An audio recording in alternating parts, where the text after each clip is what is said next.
बच्चों, आज हम चतुर्भुजों के प्रकार देखते हैं कक्षा 8वीं के लिए। पहला है समलंब। समलंब क्या होता है? समलंब एक ऐसा चतुर्भुज होता है जिसमें भुजाओं का एक युग्म समांतर होता है। देखिए, मैं एक चतुर्भुज बना रहा हूं।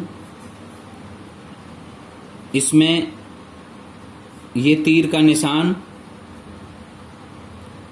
हमें बता रहा है कि ये दो भुजाएं जो है समांतर हैं, ए बी सी डी। यहां पर ए बी और डी सी समांतर हैं, ये तीर का निशान हमें बता रहा है। तो इस तरह का चतुर्भुज समलंब कहलाता है। ये ऐसे भी हो सकता है, यदि ये दो रेखाएं समांतर हों, इस तरह से भी ये समलंब चतुर्भुज होगा। यदि समलंब चतुर्भुज की असमांतर रेखाएं समान हों तो उस समलंब को हम समद्विबाहु समलंब कहते हैं। जैसे यहां पर देख लीजिए, ये दो भुजाएं BC और AD बराबर भुजाएं हैं, AB और DC समांतर हैं, तो हम इसको कहेंगे समद्विबाहु समलंब चतुर्भुज।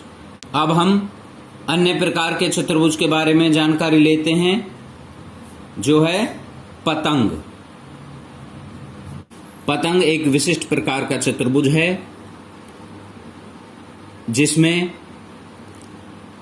अलग अलग आसन भुजाओं के दो युग्म होते हैं जिनकी लंबाई बराबर होती है।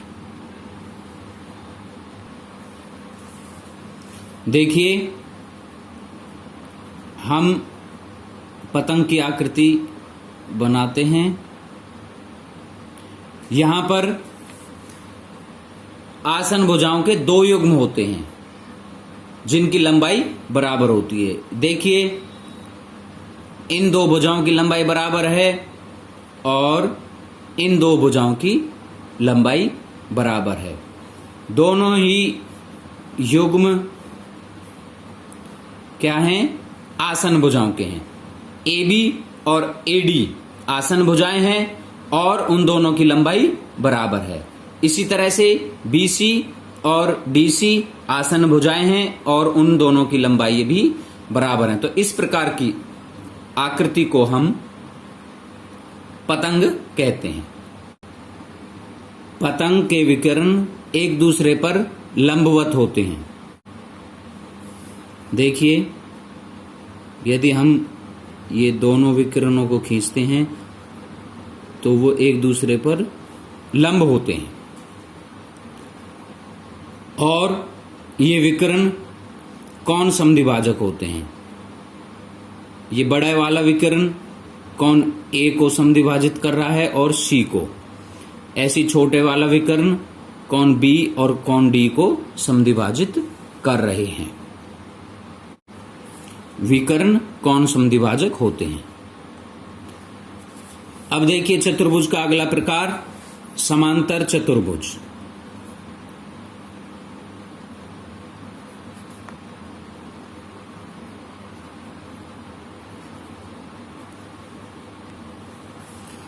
समांतर चतुर्भुज एक चतुर्भुज होता है जिसकी सम्मुख भुजाएं समांतर होती हैं। देखिए, इस प्रकार का चतुर्भुज जिसमें समांतर भुजाओं के दो युग्म होते हैं,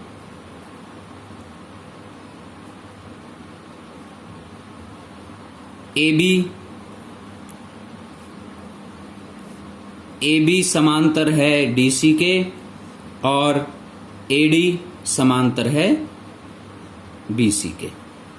ये भुजा इसके समांतर है और ये भुजा इसके समांतर है। ऐसे चतुर्भुज को हम समांतर चतुर्भुज कहते हैं। अब समांतर चतुर्भुज के कुछ विशेष गुण। पहला है समांतर चतुर्भुज की सम्मुख भुजाएं बराबर होती हैं।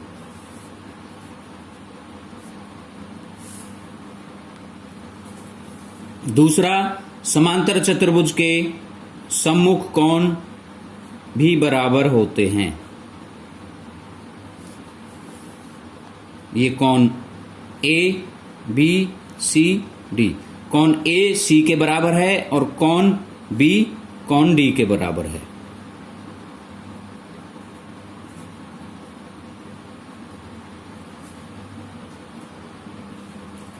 तीसरा है समांतर चतुर्भुज के आसन कोण संपूरक होते हैं। संपूरक का मतलब दोनों कोणों का जोड़ 180 होता है। आसन कोणों का जोड़ देखिए, ये ए बी सी डी समांतर चतुर्भुज है। यहां पर ये दो आसन कोण हैं, कोण डी जमा कोण सी 180 एक दूसरे के संपूरक हैं। कोण सी के आसन कोण बी है, हम आपको पहले बता चुके हैं ये नियम, आसन कोण का नियम। आप हमने पहले जो वीडियो भेजी है उसमें देख सकते हो, उसका डिस्क्रिप्शन बॉक्स में हम लिंक भेज देंगे। कोण सी और कोण बी एक दूसरे के आसन हैं तो उनका योग भी 180 होगा। ऐसे ही कोण बी और कोण ए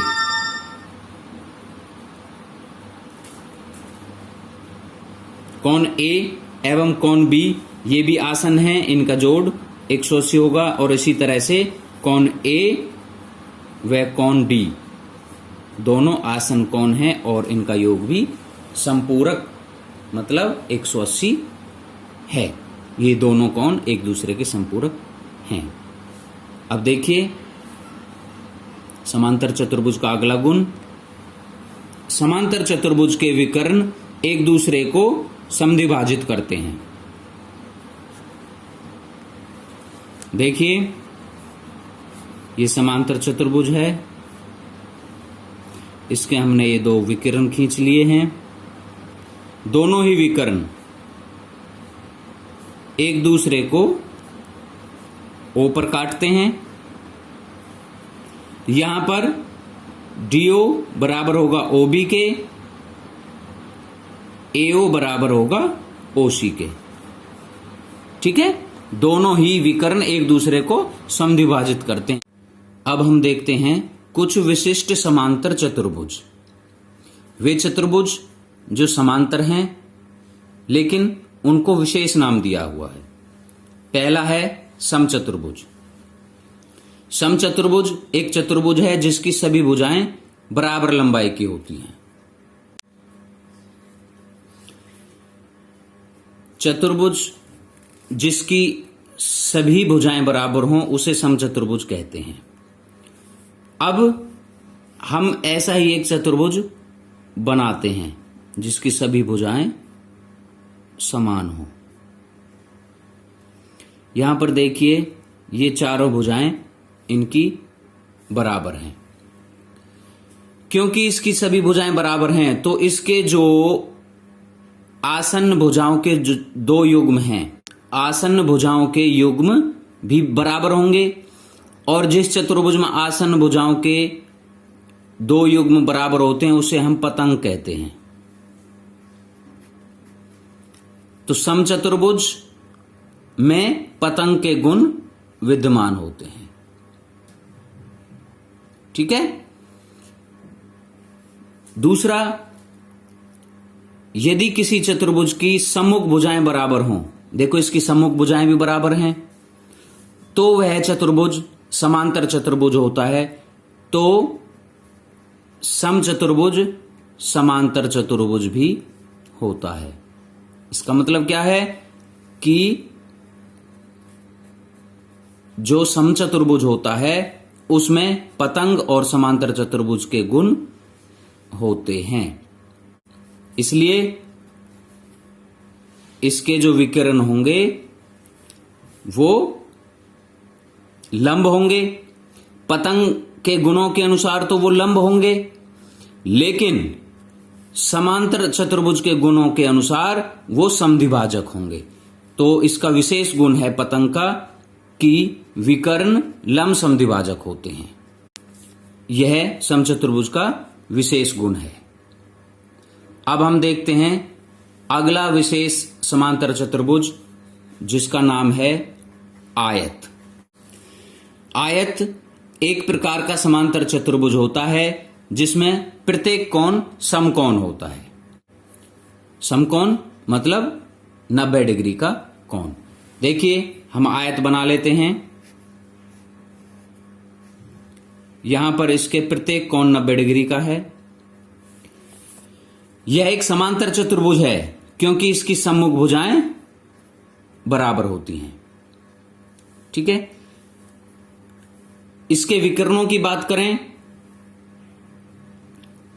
तो वो एक दूसरे को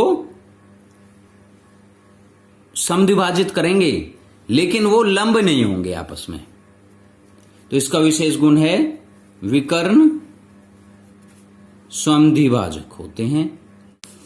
किसी भी समांतर चतुर्भुज में विकर्ण जो है अलग अलग लंबाई के हो सकते हैं, परंतु आयत के विकर्ण बराबर लंबाई के होते हैं।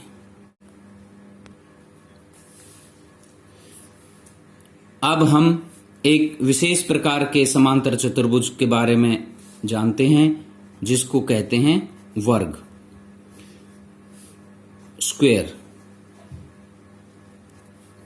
या आयत को हम रेक्टेंगल बोलते हैं। कोई बच्चा इंग्लिश मीडियम का हो तो वह ऐसे समझ सकता है। समचतुर्भुज को रोम्बस,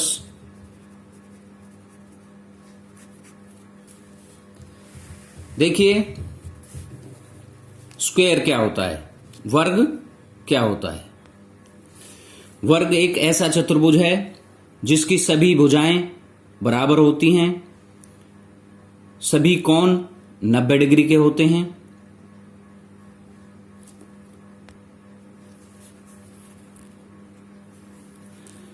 वर्ग की सम्मुख भुजाएं बराबर होती हैं, इसलिए यह समांतर चतुर्भुज है। वर्ग के सभी कोण समकोण होते हैं और सम्मुख भुजाएं बराबर होती हैं, इसलिए यह आयत भी है। वर्ग के विकर्ण एक दूसरे के लंब होते हैं, इसलिए यह पतंग भी है।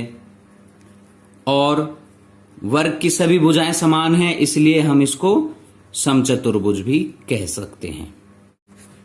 तो वर्ग में इन सभी के गुण विद्यमान होते हैं। देखिए वर्ग आकृति, इसमें ये सभी भुजाएं बराबर होती हैं, सभी चारों कोण 90 डिग्री के होते हैं। विकर्ण एक दूसरे को लंब समद्विभाजित करते हैं। विकर्ण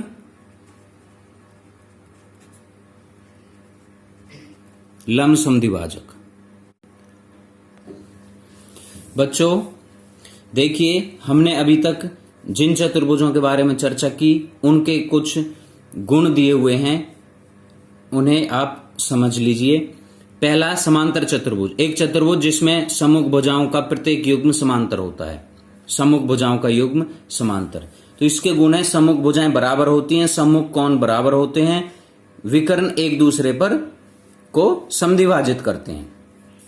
उसके बाद समचतुर्भुज जिसकी सभी भुजाएं बराबर होती हैं। इसमें समांतर चतुर्भुज के सभी गुण तो होते ही हैं, उसके साथ विकर्ण परस्पर लंब भी होते हैं।